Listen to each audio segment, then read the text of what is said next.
Good afternoon, ladies and gentlemen. I hope you guys are doing pretty good. I'm really excited, guys, for you. Uh, our exam is coming up pretty quickly.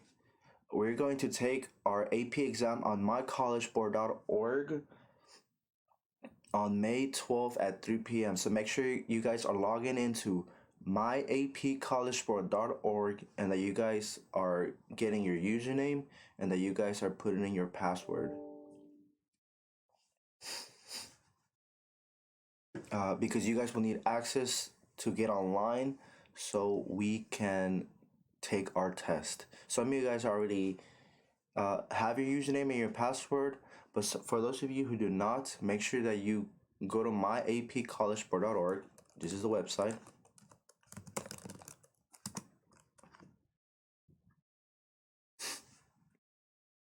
And if you forgot your username or your password, just click right here. Forget username and forget password.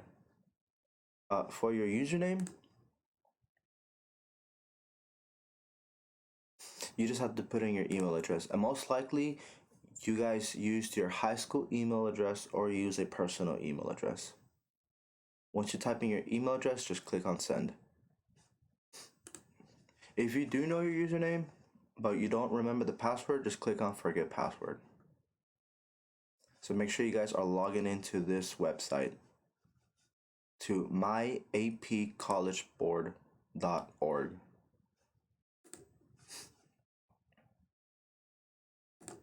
All right. So for this week, we're covering Unit 5. Just so you guys know, the AP test is only going to have Units 1 through 5. It's only going to cover those 5 units, and it's an open note test. So you can have your reference sheets, you can have your notes, you can have any work that's going to help you reference back and help you answer the FRQs. This week, we covered an FRQ over subsistence, and intensive, extensive, and commercial agriculture. For today's class, we're going to be covering over an FRQ on von Thunen model. But instead of me teaching you about the von Thunen model, you guys should already know that. We reviewed this in class. If you don't remember, please look at my PowerPoint and look at the supplemental reading that I gave you. My emphasis for today is I want you guys we need to improve our explanations for our FRQs. As I was grading your FRQs for this unit, for Unit 4 from last week, I was looking at the FRQs on gerrymandering, and I noticed many of us know how to answer these questions. The question that says define and the questions that say identify. You guys already know how to do that. The part that we struggle with the most are these type of questions. Any question that has the action verb explain, many of us are not explaining whatsoever. What I usually see people do for letter D and E is they only give me the answer and they don't explain their answer whatsoever.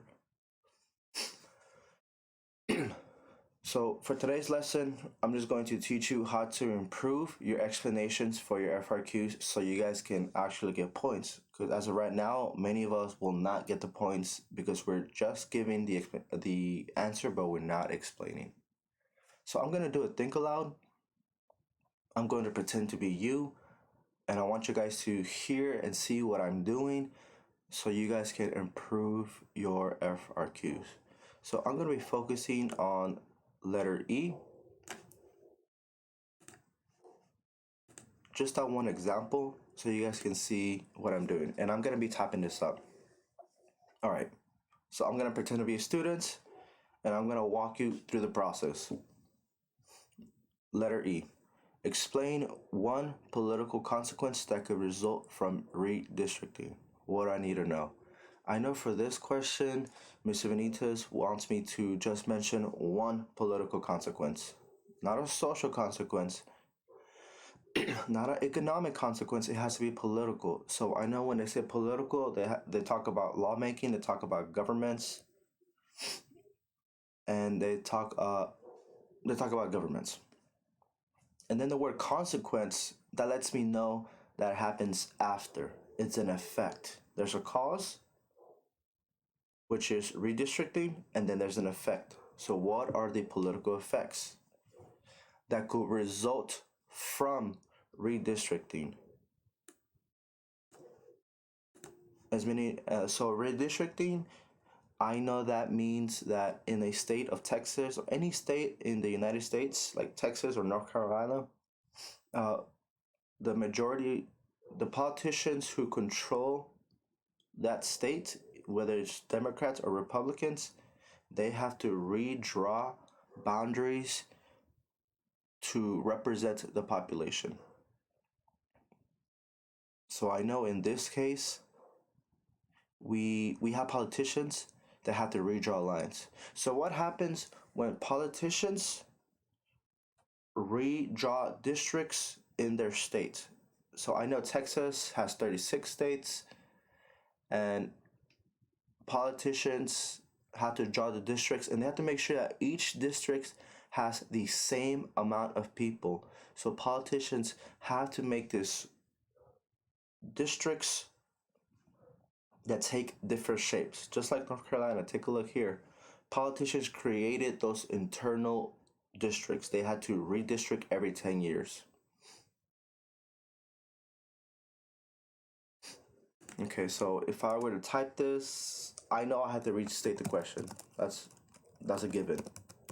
One political consequence that could result from redistricting is ... Okay, so now I have to give an answer. I have to brainstorm. I need to think about what are the consequences, and I just thought about one. One political consequence that could result from redistricting is... Let me underline this. Is many communities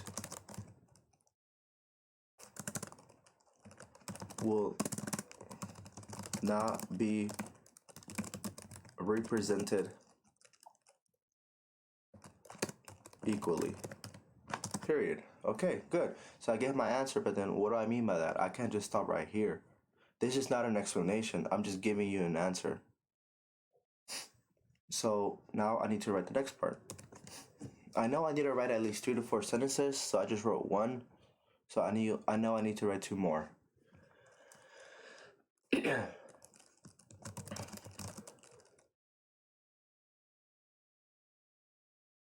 This is happening because... All right, I'm gonna stop right there. I notice every time I use the word because, this lets people know that I'm about to go into an explanation. Whenever I use the word because, I know I'm gonna go into an explanation. Whenever I write this sentence, it helps me to give an explanation. This is happening because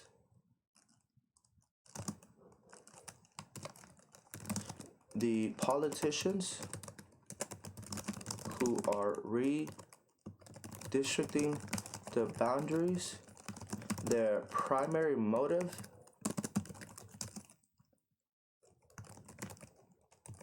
is to control as many districts as they can. Therefore, period.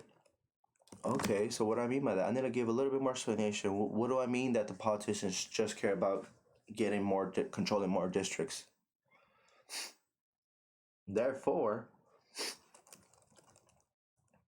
let me read that again. This is happening because the politicians who are redistricting the boundaries, their primary motive is to control as many districts as they can. Politicians do this because, notice how I use the word because again? This is helping me explain. Because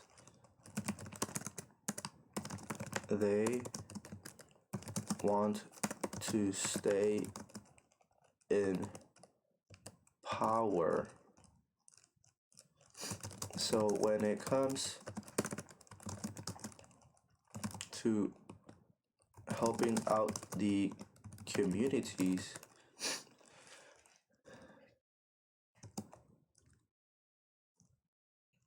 that is not the primary goal of politicians.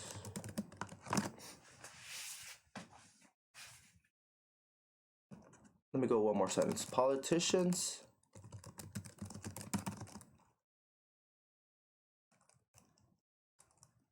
would rather create a district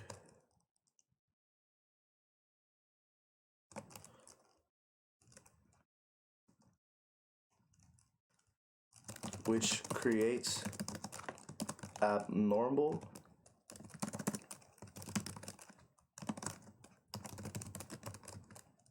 so politicians rather create a district with abnormal boundaries which does not represent the people who live there. And what do I mean by abnormal? Politicians would rather create a district with abnormal boundaries. Abnormal boundaries, I'm talking about these districts. Notice how District 2 and District 12, District 13, or even District 1, just any of these districts, they make weird shapes. And the only reason they make those weird shapes is because politicians are being very selective in who they choose to be in that district. Politicians do this because they want to stay in power, so when it comes to helping out the communities, that is not the primary goal of politicians. Politicians would rather create a district with abnormal boundaries. Politicians would rather create a district with abnormal politicians would rather create a district with abnormal boundaries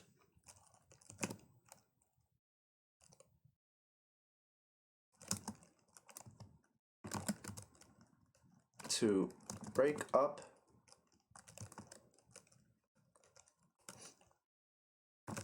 the communities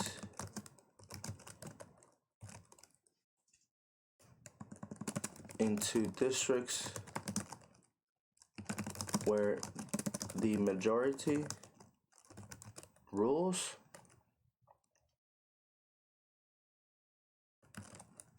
where the majority votes favor the politician. All right, so that's how I will get points for an explanation. Make sure that's how you do it, guys. Restate the question, give the answer, and make sure you go into an explanation. What helps me write in my explanations is I start off with the sentence starters. This is happening because politicians do this because.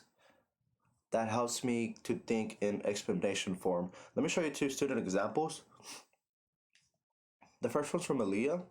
These are great student examples, and then the second one is from Gabby. As I was looking through the FRQs on gerrymandering, even though these two FRQs, these two answers they differ in size, both of these examples actually follow the format. So for example, take a look at the first one. Aaliyah did a great job. She said one political consequence that could result from redistricting is partisan power. She gave me the answer. And then right here, she goes into an explanation.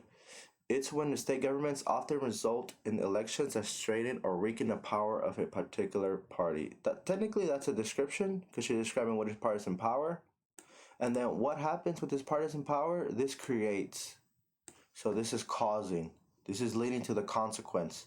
Parties save districts and may create or break congestion. If I were to tell Aaliyah to make this better, I would tell her just add one more sentence that talks about the making and creating of congestion. Now here's a second example. Gabby restates the question. and she gives the answer right here. And then she goes into her explanation. The Congress person can live far away from the district and they could affect the outcome for the district. Okay, good. She's explained a little bit more. The people won't feel a connection with the person who represents them or understands them. Period. This can lead to their voices not being heard for when they live because the person won't understand since they are not from the districts themselves. So right here, I really like this. Gabby gave me 3 more sentences where she explains the lack of social connection. Why is there a lack of social connection? What's going on? And she explains it. She says the reason why there's a lack of social connection is because the congressperson does not live from the district. They're not from the district. And the people won't feel connection with the person who represents them. And this can lead, so right here she's also using this vocab, this can lead. So that's letting us know that it's taking us somewhere. It's taking us, the cause is redistricting, and it's leading us to this effect, which is where people feel like their voices are not being heard where they live. So good job, Gabby, and good job, Aaliyah. All right, guys. Now you guys have an idea on how to improve your explanations for your FRQ. This is what I'm looking for when you write your FRQs and when you focus on your explanations. Thank you, guys.